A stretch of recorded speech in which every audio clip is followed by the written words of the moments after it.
De Kela und de Walke, een Fabel von Aesop. Da war mo een Kela, wo ganz allein gelebt und geschafft hat. Und da ist een Walke in der Nähe von ihm gewandert und, als der Kela ihn kennengelernt hat gesehen, dass der Walke ein interessanter Kerl war.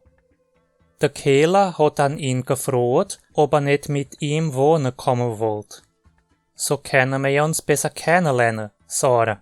Und dabei machen wir die Kosten kleiner. Der Walke hat ihm gedankt, aber hat geantwortet: Ich könnt nicht an sowas denken, mein Herr. Sieh da.